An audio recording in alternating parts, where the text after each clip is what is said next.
카톡 소리가 연이어 들려온다. 확인해보니 시댁 쪽 가족 단톡방에서 울리는 소리였다. 나는 하던 일을 멈추고 단톡방을 클릭했다. 단톡방에 들어가자마자 악소리가 저절로 나왔다. 내 눈을 의심하고 싶은 세 장의 사진을 본 후에 내 반응이었다. 연속으로 올라온 세 장의 사진은 모두 아버님의 삐쩍 마른 신체 부위를 찍은 사진이었다. 두 장의 사진은 팔, 한 장은 발목 사진이었다. 팔 사진은 팔꿈치 바로 아래쪽이 움푹 들어가 있었는데 뼈에 붙어있던 근육이 모두 괴사되어 뼈가 보이고 있었다. 발목 부위 또한 바깥쪽 복사뼈 위쪽이 움푹 패여 있었다. 그곳에서 진물이 흐르고 있었다. 잠시 눈을 감고 생각에 잠겨 있는데 큰형님이 답글을 달았다. 어머, 도련님, 이게 무슨 일이래요? 하지만 사진을 올린 작은 아주버님은 아무 답변도 하지 않았다. 그렇다고 물러설 큰형님이 아니었다. 나는 존칭이나 똑바로 쓰면서 질문했으면 하는 생각이 잠깐 들었지만 둘이 대화를 지켜보기로 했다. 도련님, 무슨 말씀이라도 해보세요. 팔에 살이 없잖아요. 화상 입으신 거예요. 작은 아주버님은 말을 아끼듯 짧게 대답했다. 예? 집에 불이 난 것도 아닌데 팔이 저렇게 될 수가 있나요? 전기장판에 대인 거예요. 저도 아버지가 긴 옷을 입고 있어서 119 구급차에 옮길 때도 몰랐어요.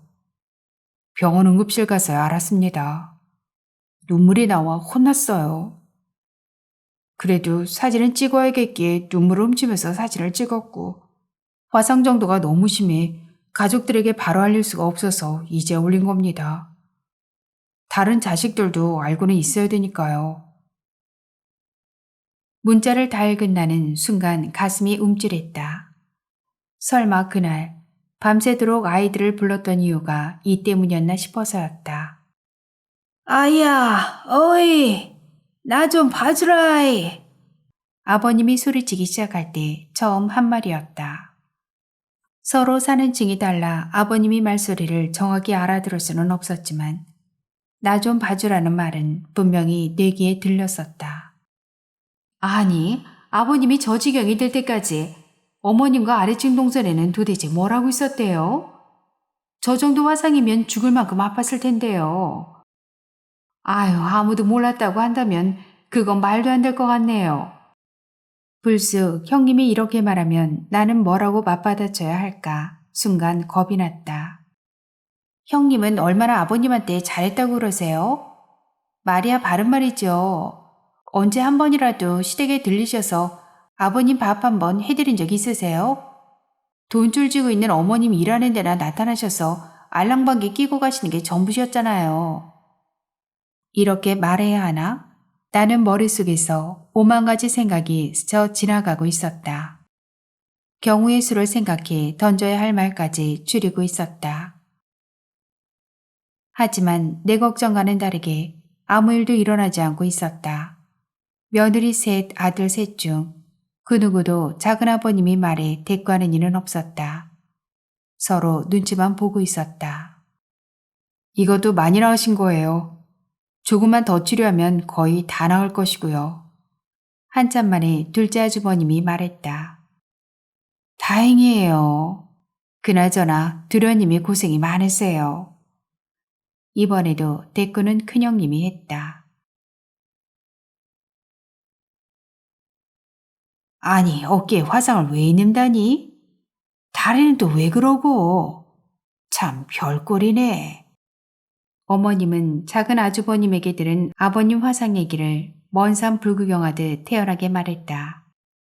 아버님이 화장실을 못 가셔서 전기장판에 오줌을 누셨는데 그 오줌이 전기장판에서 부글부글 끓은 거죠. 그 펄펄 끓는 오줌에 뼈가 보일 만큼 심하게 화상을 입은 거고요. 왜 몰랐을까? 나는 어머님 질문에 헛웃음이 나왔다. 그날 아버님이 밤새도록 소리 지를 때 건너방에 있던 어머님이 조금만 관심 가지셨더라면 이렇게까진 되지 않았겠죠? 라는 말이 입에서 튀어나오려 했지만 다른 말로 돌렸다. 겨울이라 아버님이 긴 옷을 입고 있으셔서 발견하기 힘드셨을 거예요. 거기다 치매까지 있으셔서 아버님이 의사 전달을 제대로 못하신 것도 있겠죠. 아주 틀린 말은 아니었지만 그래도 제일 가까이에 있는 배우자의 무관심이 크게 한몫한 것은 부인할 수 없는 사실이었다. 어머님도 내 말에 더는 말을 잇지 않았다. 어머님, 기쁜 소식이 있어요. 나는 어색한 분위기를 바꾸려고 그렇잖아도 말하려고 했던 장기 요양 등급 신청 상황에 대해 입을 뗐다. 세워라 내워라 하는 C 대학병원만 믿고 있다가는 어느 상견이 걸릴지 모르겠다는 생각에 작은 아주버님에게 아버님 무릎 수술했던 병원에 부탁해보면 어떻겠느냐고 물었고, 내 말을 알아들은 작은 아주버님은 다음날 바로 아버님 수술한 병원에 찾아가 사정을 얘기했다고 했다. 입원 중인 병원에서는 경과를 더 지켜보고 소견서를 써준다고 하고 있고, 공단에서는 빨리 제출하라고 하고 있고, 아버님은 걷지 못하는 상황이라서 예전 기록만으로 어떻게 안 되겠느냐고 했더니 딱하게 생각한 주치의가 두 말도 하지 않고 소견서를 써줬고 공단 홈페이지에 제출까지 해줬다고 했다. 그럼 결과는 언제 나온다니? 결과는 한참 걸린다네요. 도대체 얼마나 걸린다는겨? 공단에서는 신청서 받는 족족 결정을 내리는 것이 아니라 달별로 한 번에 모아서 지정한 날짜에 심사를 한대요. 심사위원도 한두 명이 아니고 13명이나 되고요. 그러다 보면 얼추 2달 정도는 기다려야 되지 않을까 싶어요. 아무튼지 간에 집으로는 안 된다. 병원에서 나가라고 하면 그동안이라도 요양병원으로 가야지 집으로는 절대로 안 된다. 좀 나아지시면 집으로 모실 수도 있죠. 안 돼, 안 돼. 나는 너희 아버지 절대로 감당 못한다.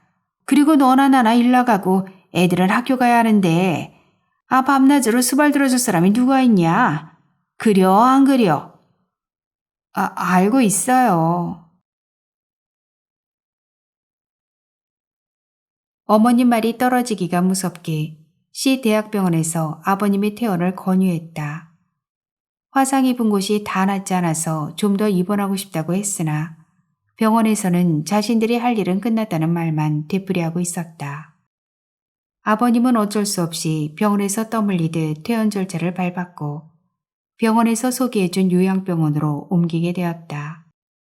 작은 아주버님이 세 곳의 요양병원을 돌며 시설과 의료진을 꼼꼼히 살핀 후에 선택한 곳이어서 걱정은 하지 않았지만 시 대학병원의 계산적인 갑질과 강제 퇴원 조치가 괘씸하게 느껴졌다.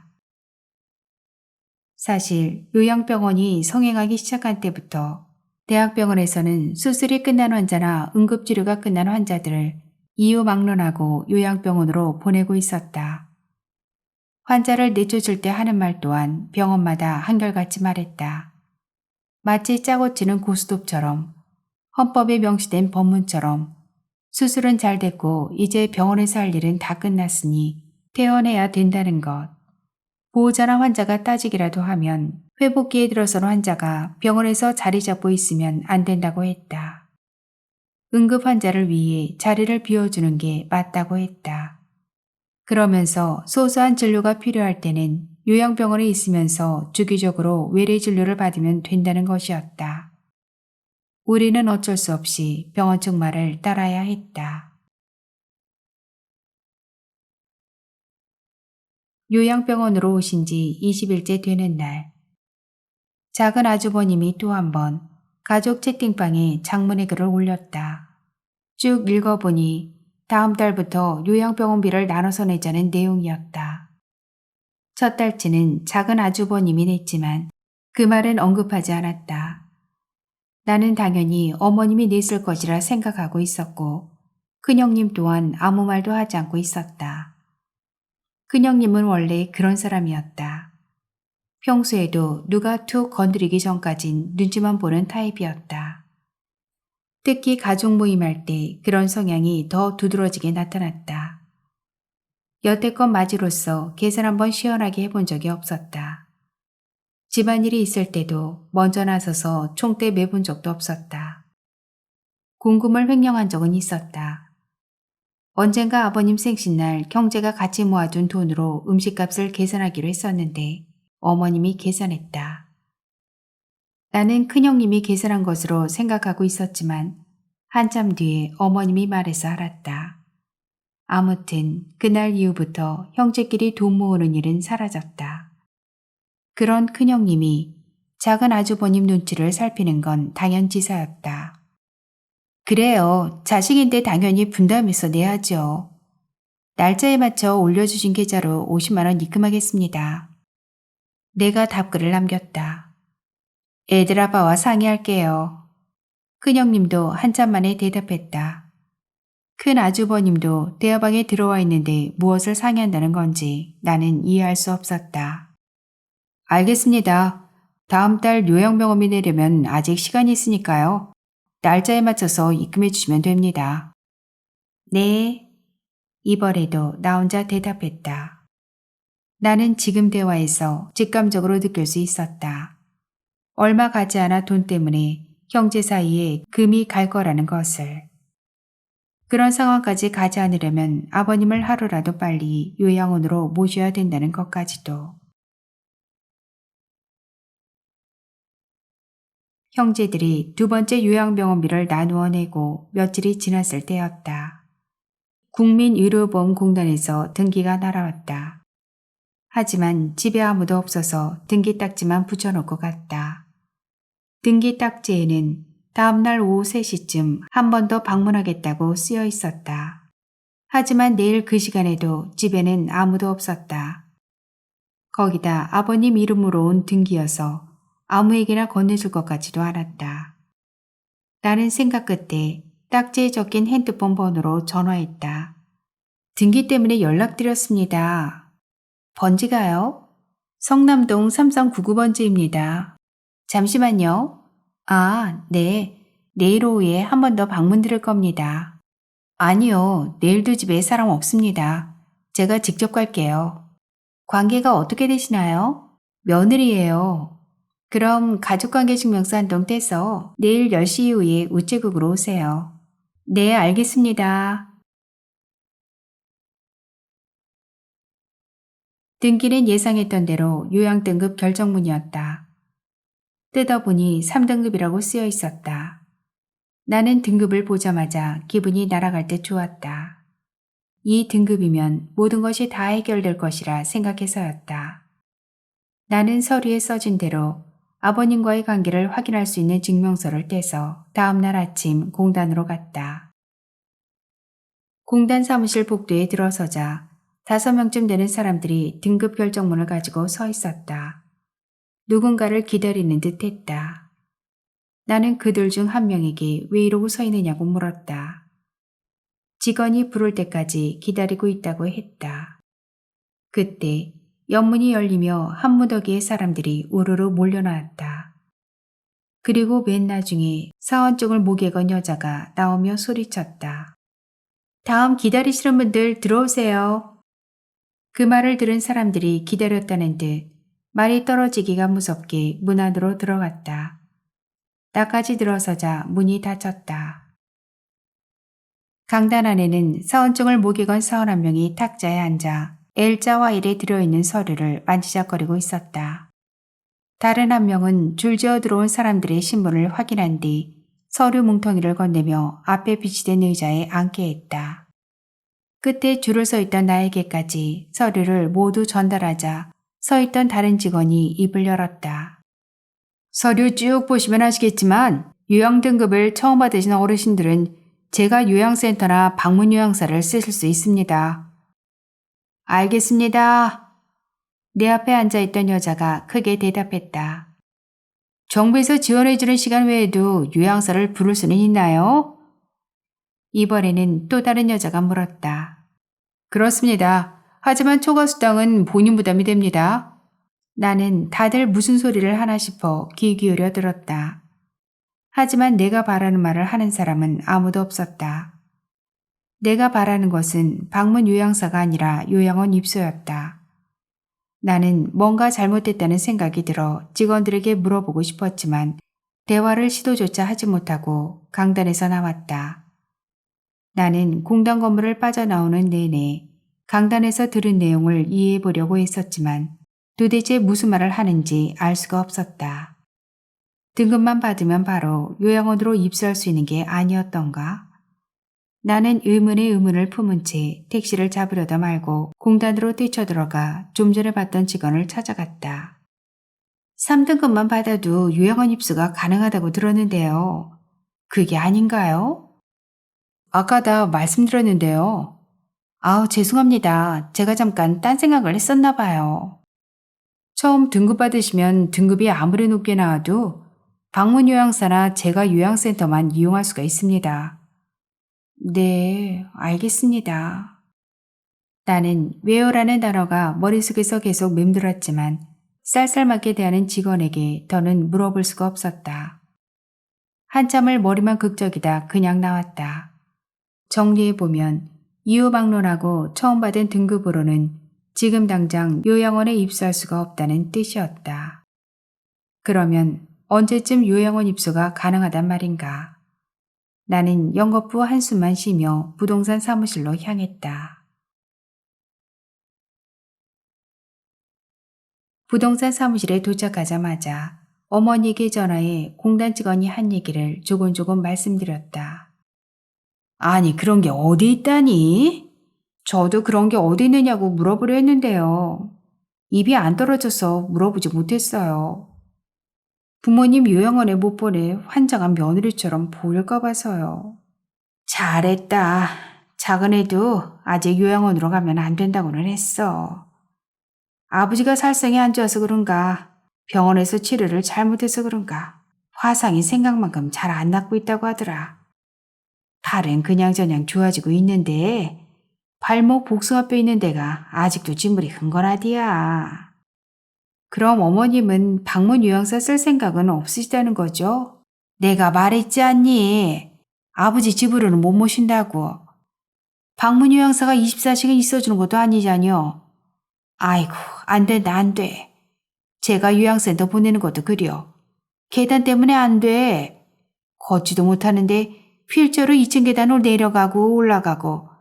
아이고야, 됐다 됐어. 또 누가 집에 있어서 딱딱 정해진 시간에 기다릴 수나 있냐? 안 그려? 공단에서 3등급 통보를 받은 지 20일쯤 지났을 때 공단 직원이라며 젊은 남자에게서 전화가 왔다.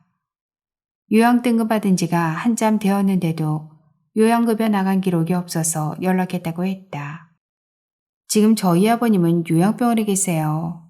이유가 있나요? 정기후에 대인 곳이 아직 완치가 되지 않았어요. 하지만 화상이 다 낫는다고 해도 집으로 모시기 어려워요. 혼자서는 걷지를 못하십니다. 치매 증상도 날이 갈수록 심해지고 있고요. 그 정도시면 1등급 수준이세요. 공단 직원은 놀란 듯 말했다.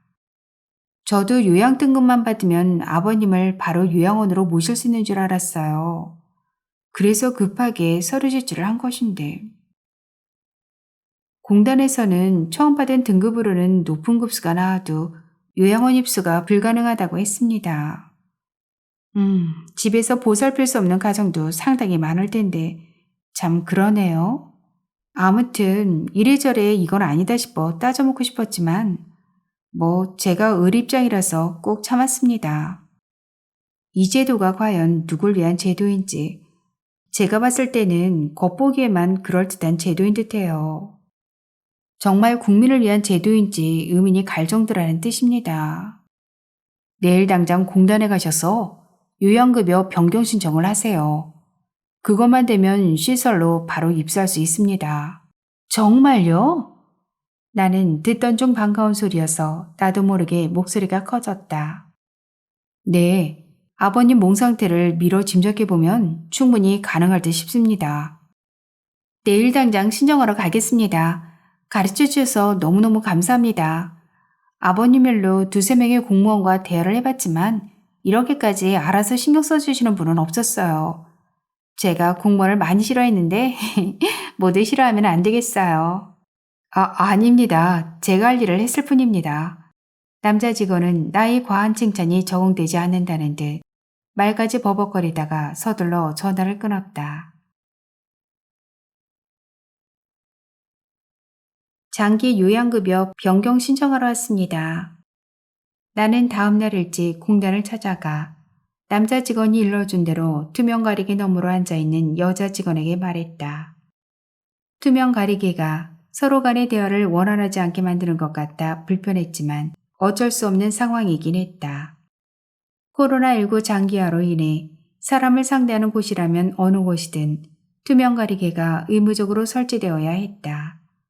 처음에는 구치소 면회 간 기분이었지만 현 시국이 시국인 만큼 받아들일 수밖에 없었다.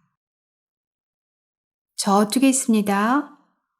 여자 직원은 다른 부연 설명 없이 신청서가 비치된 탁자를 손가락으로 가리키며 말했다. 신청서 작성은 그리 어렵지 않았다. 있는 그대로 사실만을 써서 제출했다. 등급 변경 신청서 맞으시죠? 신청서를 받아든 여직원이 신청서를 쭉 훑더니 말했다. 나는 내가 뭘 잘못 썼나 싶어 잠깐 망설이다가 네라고 대답했다. 내 대답을 들은 여직원은 화이트로 신청서 어딘가를 지우고 다시 뭔가 쓰더니 신청 완료됐다며 이제 가둬줬다고 했다. 공단에서 나온 지 얼마 지나지 않아 카톡에 요양 등급 변경 신청서가 접수되었다고 떴다. 카톡까지 확인하고 나서야 나는 긴 숨을 내쉬었다. 그런데 이틀 후에 공단에서 중년의 여자에게 전화가 왔다. 본인을 사무실에서 제일 높은 팀장이라고 소개했다. 자기소개를 짧게 끝낸 여자 직원은 내게 김갑수 어르신 요양 등급 변경 신청하신 분 맞느냐고 물었고 내가 그렇다고 대답하자 등급받은 지 아직 3개월이 지나지 않았기 때문에 요양 등급 변경 신청이 가능하지 않다고 했다. 나는 한 대 맞은 기분으로 어제 통화한 젊은 남자 직원 얘기를 꺼냈다. 그분이 된다고 해서 하라고 해서 신청하러 온 것뿐이라고 말하자 어제 통화한 남자 직원은 아무것도 모르는 말단 직원이고 자신이 제일 높은 담당자라고 다시 한번 강조하면서 김갑수 어르신은 어디가 그렇게 편찮으시냐고 물었다. 나는 한숨을 푹 쉬며 그동안 가는 곳마다 전화 온 곳마다 만나는 사람마다 들려줬던 아버님 몸 상태에 대해 또 똑같이 읊었다. 똑같은 말을 너무 많이 해 이제는 입에서 단내가 날 지경이었지만 화상 얘기까지 조목조목 다 한 후에야 말을 끝냈다. 김갑수 어르신은 요양등급 신청하실 때까지만 해도 화상을 입지 않았었습니다. 그런 내용이 설이 없는 걸 봐서는요. 공단에서 실사 나온 지 하루 만에 벌어진 일이에요. 그 일로 119까지 왔습니다.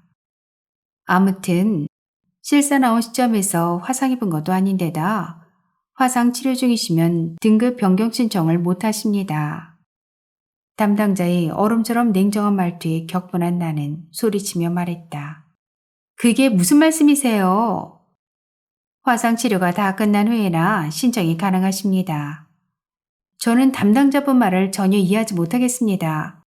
지금 화상 치료를 받고 계신 지가 석 달이 다 되어가고 있고요.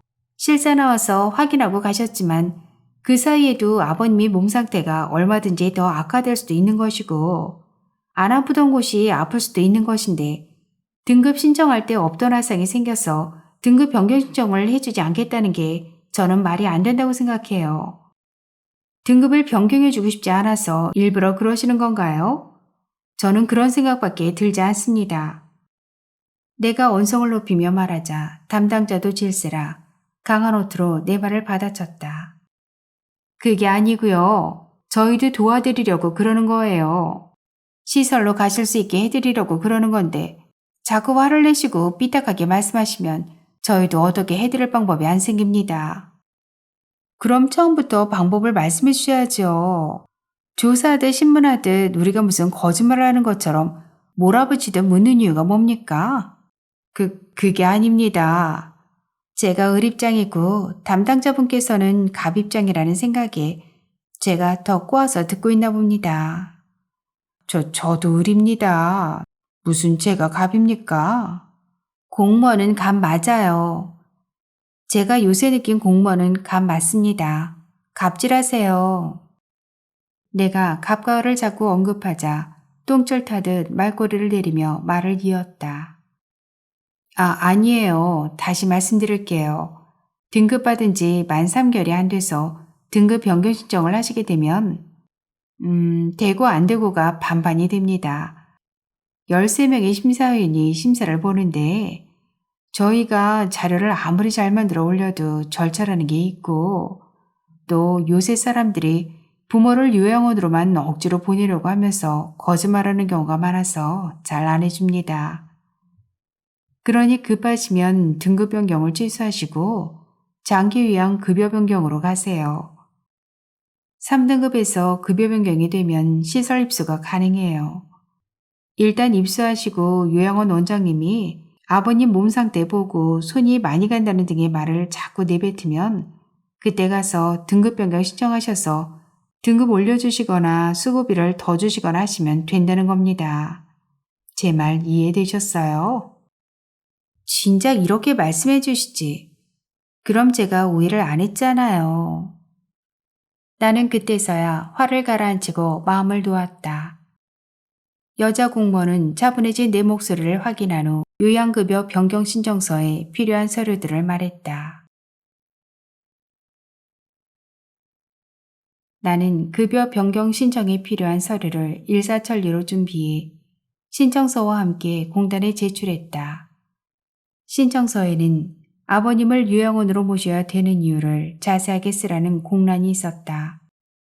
나는 그 공란 앞에서 펜을 들고 잠시 생각에 잠겼다. 아무것도 쓰지 않고 멈춰있는 나를 지켜보고 있던 직원이 다가왔다. 심사위원의 마음을 움직여야 합니다. 어르신을 시설로 모실 수밖에 없는 어쩔 수 없는 상황을 눈물겹도록 촬영하게 써야 합니다. 어머님도 계시다고 하셨죠? 어머님이 멀쩡하셔도 멀쩡하다고 쓰시면 안 됩니다. 어머님도 오랫동안 앓고 있는 지병이 있으셔서 본인 몸 추스르기도 힘들다고 쓰세요. 그 정도는 써야 심사위원들의 마음을 사로잡을 수 있습니다. 그럼 저보고 멀쩡한 어머니를 병자로 만들라는 겁니까? 가짜로 연기하듯 쓰라는 거예요? 라는 말이 목구멍에서 올라왔지만 입을 꾹 다문 채 고개만 끄덕거렸다. 그러면서 촬영하게 쓰라는 직원의 말을 되새겼다. 서너 번 되새김질을 하고 나니 빈칸을 채울 만한 내용이 쓰라미처럼 밀려왔다. 기승전결까지 잡혔다. 대충 내용은 이랬다. 어머님은 고질병이 있으면서도 하루하루 생계를 위해 아침부터 저녁까지 폐품을 수거하러 다니시고 1층에 아들네가 살고 있지만 무늬만 부부일 뿐 아들은 집 나간 지 오래됐고 며느리는 아들 대신 손자들 뒷바라지 하느라 밤낮으로 일하고 있으며 손자 손녀는 학교 다니느라 집에 있을 시간이 없다. 제출된 서류만 보시면 아버님을 돌볼 수 있는 가족이 많아 보이시겠지만 안을 들여다보면 사연만은 콩가루 집안이라고 강조했다. 신청서를 제출한 지 3일 후 공단 직원에게 연락이 왔다. 이번에도 여자 목소리였다. 다행히 본인 스스로 최고로 높은 담당자라고 했던 여 팀장은 아니었다. 신청서는 잘 접수되었다고 했다. 이제 아버님의 몸 상태를 파악하기 위해 아버님이 계시는 요양병원으로 실사를 나갈 것이라고 했다. 만약 거리두기 4단계가 계속 유지된다면 방문 대신 담당 의사와 통화한 내용으로 대지해서 올릴 것이라고 했다.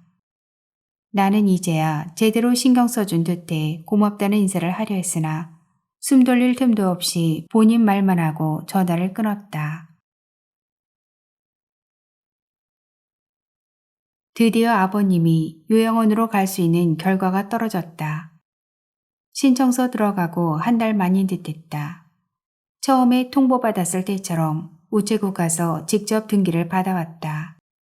이번에는 손이 부들부들 떨려왔다.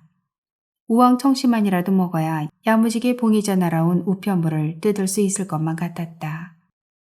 나는 빠르게 뛰는 심장을 안정시킨 후 우체국 건물 앞에 비치된 의자에 앉아 우편물을 확인했다.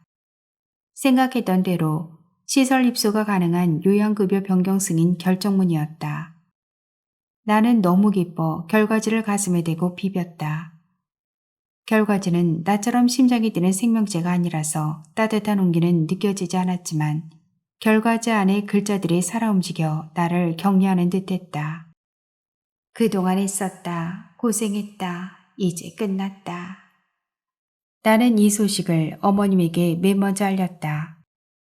어머님은 내 말이 끝나기도 전에 하루라도 빨리 집과 가까운 요양원을 알아보라고 했다. 나는 어머님 말에 대답하지 못했다.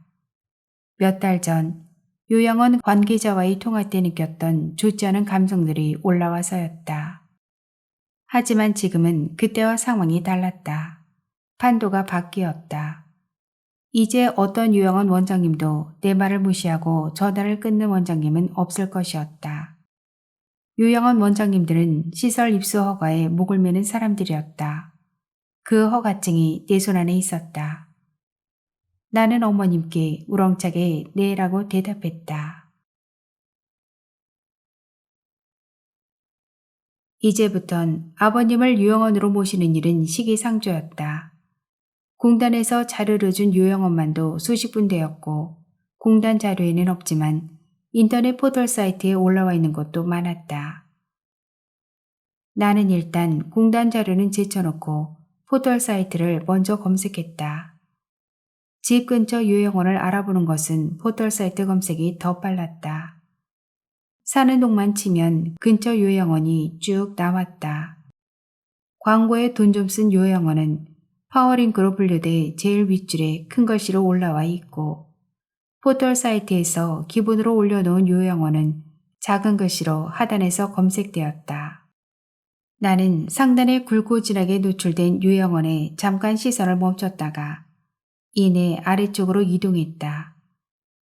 상단에 고정된 요양원은 광고비를 많이 주고 띄운 것이라 사람보다 돈을 먼저 생각할 것 같았다. 하단에도 요양원은 많았다. 그때 상단에 있는 요양원 한 곳이 눈에 확 들어왔다. 나는 하단에 고정됐던 시선을 다시 상단으로 옮겼다. 저렇게 대문짝만하게 광고를 하면 그만한 값어치를 할 것 같기도 했다. 어차피 정부 돈으로 가는 요양원인데 기왕지사 시설 좋고 사람들이 많이 알아주는 요양원으로 아버님을 모시게 되면 며느리 위신도 세워지고 더 좋지 않을까 싶어서였다. 하지만 이내 마음을 돌렸다. 가족이 자주 들릴 수 있는 집 근처 요양원으로 정했다. 그렇게 함축시킨 두 곳 중 생긴 지 얼마 안 된 요양원에 먼저 연락을 취해보기로 했다. 아직 신설 요양원이라 공단에서 매기는 시설 등급은 나와 있지 않았지만 우선 내부가 깨끗하다는 것에 한 표를 더 줬다. 두 곳의 요양원을 후보로 두고 저울질하려 했던 처음 마음과는 달리 첫 번째로 통한 요양원으로 아버님을 모시기로 했다. 한치의 망설임 없이 결정한 이유는 원장님이 호탕한 목소리 때문이었다. 핸드폰 너머로 들려오는 맑고 우렁찬 음성이 내 마음을 사로잡았다. 단 한 번의 인사말로 결정을 끝낸 나는 원장님과 긴 대화를 나누지 않았다. 며느리가 할 일은 여기까지라고 생각했다. 다음 일은 작은 아주버님이 할 일이었다. 아버님의 치매 정도, 거동하기 힘든 다리 상태, 전기요에 끌어노짐에 대여 치료 중인 화상 부위 정도만 얘기했다. 입소는 언제쯤 가능하세요? 내 말을 다 들은 원장님이 물었다. 요양병원에 계시니까요. 자리만 있다면 언제든지 입소는 가능합니다. 잘 됐네요. 이번 주 금요일에 퇴소하는 어르신이 계십니다. 정말요? 네. 자리 없다고 하면 어쩌나 내심 걱정하고 있었는데 정말 다행이에요. 어르신이 운이 좋으신 겁니다. 남자 어르신은 방이 한정되어 있어서 입소할 때 한두 달씩 기다리는 경우가 보통입니다. 감사합니다. 저는 원장님만 믿겠습니다. 그리고 이제부턴 저 말고 저희 작은 아주버님과 대하시면 될 것 같아요. 아니, 왜요? 며느님에게 영상으로 요양병원 내부 보여드리려고 했는데요. 코로나19 때문에 직접 둘러보기 어려우셔서 저희가 영상을 만들었습니다. 아니에요. 저에게 보여주지 마시고요. 작은 아주버님 연락처 가르쳐 드릴 테니까 그쪽으로 연락하세요. 앞으로 아버님과의 연관된 모든 일은 작은 아주버님과 상의하시면 됩니다. 네, 알겠습니다. 저는 며느님과 대화가 더 잘 통할 듯 싶지만 불편하시다면 그렇게 하겠습니다. 네, 무슨 일이든 사공이 많으면 배가 산으로 가게 되잖아요. 아버님도 며느리보다 효자인 작은 아들이 훨씬 나을 겁니다. 원장님하고도 잘 통하실 거예요. 다행히 작은 아주버님과 원장님은 대화가 잘 됐다. 요양비 문제로 잠깐 고민했지만 그것 또한 좋은 쪽으로 마무리 지었다. 공단에서 지원하는 금액외로 50만 원 남짓 드는 개인 비용을 자식들이 분담하지 않고 시와 보훈청에서 국가유공자인 아버님에게 지급되고 있는 연금과 노령연금으로 충당하자고 내가 제안했다. 어차피 아버님이 돌아가실 때까지 나오는 아버님 연금이니 아버님도 자식들에게 부담되지 않고 좋으실 거라고 아주버님을 설득했더니 아주버님이 무슨 말인지 알겠다고 하면서 흔쾌히 그렇게 하자고 했다. 요양원 입소는 주중에도 가능했지만 15일 후로 정했다. 화상 입은 곳이 아직 낫질 않아서였다. 그뿐만 아니라 아버님에게 내심 기대하는 것이 있었다. 요양병원에 더 계시는 동안 아버님 성기에 꽂혀있는 오줌줄을 빼고 갔으면 하는 바람이었다. 아버님이 조금만 의지를 보이면 걷는 것쯤이야 남은 시일 내에 충분히 가능하다고 생각했다. 하지만 오줌줄을 빼고 요양원에 입소하는 것은 가족의 바람으로 끝났다. 요양원 입소 날짜가 될 때까지 아버님이 스스로 걷는 기적은 일어나지 않았다. 안녕하세요. 잘 지내셨죠? 아버님을 요양원으로 모신 지 열흘 정도 지났을 때 요양원 원장님에게 전화가 왔다. 원장님은 내가 전화를 받자마자 작정한 듯 주저리 말을 시작했다. 며느님과 대화할 때만 해도 김갑수 어르신 몸 상태가 이렇게까지 안 좋을 줄 몰랐어요. 치매도 너무 심하시고 살성이 좋지 않아서인지는 모르겠으나 화상 부위에서 계속 진물이 흐릅니다. 화상 입은 지가 석 달이나 지났다고 하셨는데 도저히 믿어지지 않을 만큼 심각하세요. 우리 간호사 선생님이 밤낮으로 드레싱 해드리느라 힘들어 죽을 지경이고요. 사실 다시 요양병원으로 보내야 되나 싶은 생각까지도 해보았습니다. 며느님은 어르신을 조금만 거들면 스스로 걸을 수 있을 거라고 하셨는데 전혀 그렇지 않아요. 누워서 일어나시지도 못하십니다. 식사도 떠먹여 드려야 하고요. 그러니 걷기 연습은 엄두도 못 내죠. 나는 원장님에게 대답할 말이 떠오르지 않아 아무 말도 하지 않았다. 내가 너무 조용히 있자 멎었다는 듯 원장은 다시 입을 열었다. 아이고, 너무 걱정하지 마세요. 제가 힘들어서 하소연 좀 한 겁니다. 그러나 발꿈치에서 나오는 진물을 봤을 때는 요양병원에서 좀 더 치료를 받고 오셨어야 되지 않았나 하는 마음은 있다는 겁니다. 원장님 말을 들으면서 나는 곰곰이 생각했다. 설마 지금 돈을 더 올려달라는 것일까? 공단에서 주는 130만 원과 아버님 통장에서 빼가는 54만 원도 모자라다는 것일까? 그런 이유가 아니고서야 반은 협박 주듯 겁주는 이유가 무엇일까? 요양병원으로 다시 돌려보내겠다는 확실한 결정도 내리지 않으면서 이렇게까지 징징거리는 저희가 뭘까? 나는 한숨이 저절로 나왔다. 그때 머릿속에서 문장 하나가 스쳐 지나갔다. 예전에 공단 공무원이 해줬던 말이었다. 요양원 입소가 급하시다고 하시니까 일단 상급으로 급여 변경을 하도 요양원에 먼저 입소하시고 요양원에서 아버님 돌보기가 힘들다고 투덜거릴 때 그때 가서 요양 등급을 1급으로 변경 신청하세요. 1급으로 변경 신청할게요. 정말요? 그렇게만 해주시면 정말 감사하죠. 어르신 몸 상태로 봤을 때는 충분히 1급이 가능할 것 같습니다. 아예 앉지를 못하시니까요. 원장님의 불만스러웠던 말투가 순식간에 밝아졌다. 이번 주 중으로 공단에 가서 변경 신청하고 오겠습니다. 신경 써주셔서 감사합니다. 요양 등급을 1등급으로 변경 신청한 지 3일째 되었을 때 공단 공무원에게 전화가 왔다. 공단 공무원은 내가 전화를 받자마자 꼭 등급 변경을 해야 하느냐고 따지듯 물었다. 대다수는 어르신을 요양원으로 모시는 것만으로도 만족하고 등급 변경은 거의 안 한다고 했다. 나는 요양원 원장님과 약속했기 때문에 번복할 수가 없다고 했다. 그래요?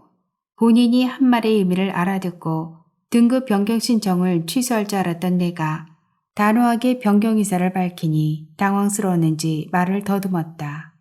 그래요. 요양원 측에서 저희 아버님이 걷지를 못하시니까 돌보기가 너무 힘들다고 하소연을 연말하고 있다고요. 아, 알겠습니다. 조만간 요양원으로 실사를 나가보겠습니다. 공단 공무원과 통화가 끝난 후 요양원 원장님에게 전화했다. 원장님은 내 전화를 기다렸는지 신호음이 가자마자 전화를 받았다. 내일이나 모레나 공단에서 실사 나가실 거예요. 고생하셨습니다. 한두 번 겪는 일 아니니까 준비 잘 하시겠지만 그래도 신경 쓰세요. 걱정하지 마세요. 그 방면은 제가 전문가입니다. 실사 후 20여일쯤 지났을 때 공단에서 통보가 떨어졌다. 봉투 안에는 예상했던 대로 3등급에서 1등급으로 변경된 결정문이 들어있었다. 나는 결정문을 들고 요양원으로 달려가려다 핸드폰을 들었다. 원장님, 1등급 나왔어요. 아이고, 감사합니다. 원장님이 귀청이 떨어질 듯 껄껄껄 웃으며 말했다. 나는 원장님이 기분 좋은 웃음이 좋기도 했지만 눈앞에 장사 없다는 말이 여기서 나온 말인가 싶기도 해서 씁쓸함도 같이 밀려왔다. 며느님 진짜 능력자이시다. 한참을 웃다가 원장님이 말했다. 그게 무슨 말씀이세요? 나는 고개를 갸우뚱거리며 말했다. 솔직히 말씀드리면 어르신을 이렇게 빨리 요양원으로 입소시키고 3등급에서 1등급으로 변경시키기가 하늘에서 별 따기거든요. 그런데 며느님은 금방 하셨잖아요. 제가 뭐 한 게 있다고요. 사실대로 말했을 뿐인데요. 사실대로 말해도 공단에서는 의심을 먼저 하고 거짓으로 받아들이는 경우가 비일비재합니다. 하긴 그래요. 생각해보니 이 일 추진하면서 기분 나쁠 때가 제법 있긴 있었어요. 제가 물상식한 불효자이자 죄인같이 느껴지게요. 그러셨을 겁니다. 그래도 포기하지 않고 잘 추진하셨습니다. 공무원들이 좀 싸가지가 없었을 거예요. 위에서 어떤 지령을 받고 일하는지는 모르겠으나 그들의 말투에서 기분 나빴다고 하는 분들이 참 많아요. 또한 국민을 위해 일하는 적 다 아는 곳이 관공서이기도 하지만 어떻게 해서든 세금은 많이 걷고 혜택은 덜 줘볼까 궁리하는 곳 또한 그곳이라는 것만 알고 계시면 됩니다. 아무튼 이제 진짜 저희 아버님 좀 잘 부탁드립니다. 걱정 부드러 매십시오. 최선을 다하겠습니다. 낭독은 여기까지입니다. 천선희 작가는 2013년 문장 20일로 등단하면서 2016년에서 2020년까지 오륙도 신문에 글을 연재하기도 했습니다. 그동안 소설을 다수 발표했는데요. 소설집으로 페인트 칠하는 여자, 개포동에서 온 손님, 코로나가 뭐길래, 요양원 가는 길 등이 있습니다. 구독과 좋아요 그리고 공유 부탁드립니다. 오늘도 건강하세요.